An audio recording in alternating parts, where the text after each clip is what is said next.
A healthy person or in a healthy family, finances are an issue which is usually dealt in coordination and communication with each other, spouses, both the spouses. The usual ups and downs that a family faces with respect to finances is usually bravely fought with the maturity and the ability to handle such situations in a very negotiable manner by both the spouses, husband and wife. This is not the case with a narcissistic family.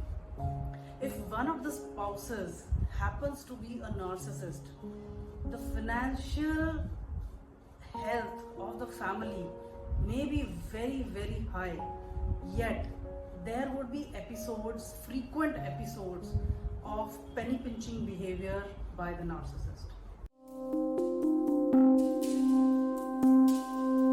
Namaskar, I am Dr. Meenu, and in today's episode I am navigating all of us through the mind of narcissist when it comes to money, finances, whether it is in a home atmosphere or it is in an office atmosphere, why he is the way he is. If you're liking my content, please hit like and subscribe button. It helps the channel grow. Well, first thing first, when it comes to narcissist, he usually ends up feeling as if he's a victim of his circumstances. Narcissistic relationships always start with a lot of show off and love bombing. So narcissist initially will splurge money to impress people, will spend a lot if he's trying to suck in some supply. In case of marriage, the narcissist is usually very flamboyant in showing off his financial status.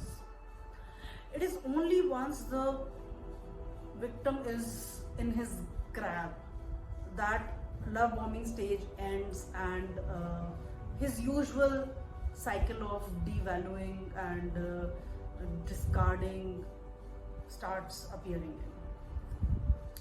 Now, in the devaluing stage, once he's in a healthy relation, in any case, once the family starts expanding, the needs of the family starts expanding, and somehow spouses they navigate through life with a lot of understanding and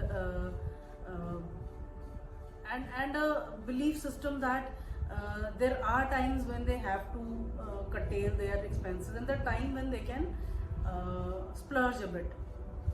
In case of narcissist, once he marries and shows off and splurges a lot and crosses that stage of love bombing and he starts devaluing his supplies, usually his spouse. The narcissist here in any case can be, as I always say, it is not gender specific, it can be a male or a female. You can fit in as per your own circumstances or the kind of exposure you had with any narcissist. So depending on who the spouse is, which spouse is the narcissist, the penny pinching behavior starts as soon as the devaluing stage begins. That's when the narcissist starts getting to kind of thinking in his mind, in his logical mind. One is that people use me for my money, and second, I have to be in power, and to be in power he uses withdrawing of both the things. I have already spoken about silent treatments. Withdrawing of communication is to stay in power. Withdrawing of finances is another mode to stay in power. So narcissist will decide where he has to spend money, how much he has to spend money. Usually the spouse will never have that free hand to take decisions on where she wants to spend, how much she wants to spend. In case she does take such decisions once in a while, she will be put into extreme guilt trips. She will be shamed for picking up some, let's say, some a small item for home. It could be as small as some curtains or some sofas or some some decision which involves a little bit of money. The narcissist will see to it that if it is against his wishes, he has to punish the victim by all the time devaluing the product or the service that she had taken the decision to bring into the home. It could be the kids also. So if the narcissist is not happy, you see, there are two confusing scenarios that you will witness in a relationship with narcissist. The narcissist would always want everything in his power and control. He would never want you to take a decision, come up to him and ask him, I need so much of money for so and so expenses. That's something which makes him lose that power and control. He rather wants that when you're not asking, he should be the one who's deciding, I want this for my home, I want this for my kids. It's rather a confusing scenario for the family members, because when they go to the narcissist for fulfilling their bare minimum needs, the narcissist will get into long debates, long discussions, lot of questions, lot of reasoning as to why this product or service is not required for the home. It could be as simple as buying something for your kitchen, buying something for your bedroom, buying something for your living room, buying something for your kids. Even the decision for the kids' tuitions, etc. will enter into long debates. You have to justify and rationalize every decision that you take for your home. What is happening in this dynamic is the person who's on the receiving end is mostly either defending the decisions or is mostly waiting for the narcissist to somehow put that breadcrumb of finances that the lady or the kids have demanded from the narcissist. This is draining of the energies which many a times victims, they don't understand, because eventually many of us are not aware that the science has proven that we all are only energy. Even after death, we just get converted from one form of energy to another form of energy. And this energy, we have different energy centers. I'll discuss this in detail about the chakra that we have. Now these energy centers get blocked when you are constantly thinking of bringing something into your life. It could be as simple as simple expenses, bare minimum expenses, routine expenses for your home, or when you defend the decisions that you have taken in terms of spending something from your pocket. It's a very complex scenario. The reason is, the moment family members get fed up and feel that there is no point in asking the narcissist anything over and beyond the normal expenses, and they sort of take a step back and surrender, that's when the narcissist feels very powerful, superior, and in a grandiose manner he'll come to the family members. You people have been so boring and not going for any holiday. I want to take you people for a holiday. And the family members are like, maybe we demand too much. Maybe our demands are too high. He still cares for us. And this breadcrumbing of holiday maybe once in 5 years, once in at times even 7, 10 years, depending upon the spectrum of the narcissistic personality.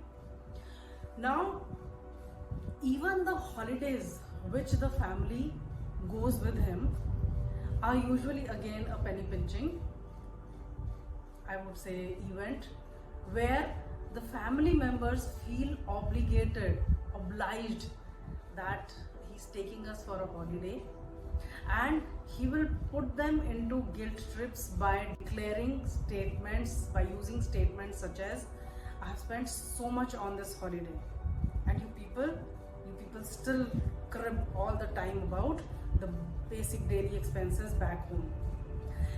This confuses the victims all the more, because they really don't understand, are the demands being put up by us on a routine basis about good tuition of the kids, about good furniture for the home, about good articles for the kitchen, about some groceries, some expensive groceries. Are these demands not justifiable? And victims usually end up blaming themselves. Of course, this comes from the family programming that the victim usually, in the first place, the victim has attracted this kind of individual because of the wrong childhood programming. And then victim tries harder and stays in such an abusive relationship because it is the family system which made the victim believe that you have to try harder and you are undeserving of love. You grew up in a family where there was a lot of neglect, or there was a lot of abuse, verbal abuse, a lot of mocking, ridiculing, and there was not a healthy dynamic that you observed in your home. So for such victims, the dynamic continues. First of all, they attract such people, and then they stay and try harder, thinking that things will change. And in such episodes, when the narcissist makes them feel guilty for buying the bare minimum needs, that's when the victims, instead of blaming the narcissist, start blaming themselves, because they have low level of self-worth and they feel that it is somewhere wrong on their part to put so much of pressure on the narcissist. Very strange. And that is the reason people for decades stay in such toxic dynamic. Well, my friends, through this episode, I'm just trying to highlight specific trait of a narcissist with respect to penny pinching behavior in terms of financials. It could be a office atmosphere also. If you have come across a boss who hesitates in approving small bills, who does not want to part away with money, it's basically a 7-year-old child who's constantly thinking that I am the victim here. These people, these office people, these family people, they use my finances to fulfill their needs. Because narcissistic disorder is something in which the brain growth, the emotional growth is stunted so badly. Not the child, the narcissist is emotionally not a person who's over 7 years of age. He's a child trapped in a big body. Child who has a lot of logic, who has a lot of intelligence, but this child does not know how to take care of others' emotions. So a narcissist is narcissist because he is all the time self-engrossed in his own needs. It's all about I, me, myself. So the moment he wakes up to the moment he goes to sleep, he's looking at his supplies, either in home, his spouse, his kids, in office, his people, those who please him, those who admire him, those who work for him, those who provide some kind of supply to him. He's constantly looking for people in all arena of life to please him, satisfy him, and do things for him. With such a mentality, how would you expect somebody to take responsibility for others? His brain is not wired to think about others. His brain is not wired to take responsibility of others. He's that child who throws tantrums when somebody asks for money because in his deep subconscious mind, somebody is snatching his toys. It makes him feel so uncomfortable. How dare somebody take away my toys? They have to take care of me and not I. And this is the reason why narcissist constantly, he would always have episodes of passive aggressiveness when it comes to finances.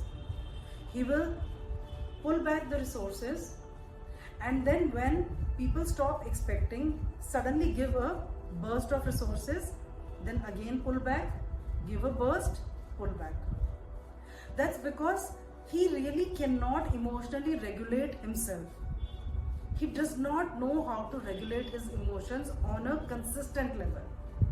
You and me, healthy people, would always like to remain consistent in the way we spend money, in the way we treat people, in the way we handle people.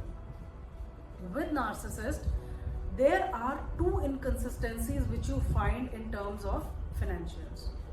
One is, to the closest people, he is always penny pinching.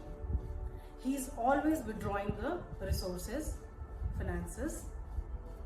He's always questioning them, cross-questioning them, asking them to justify each expense.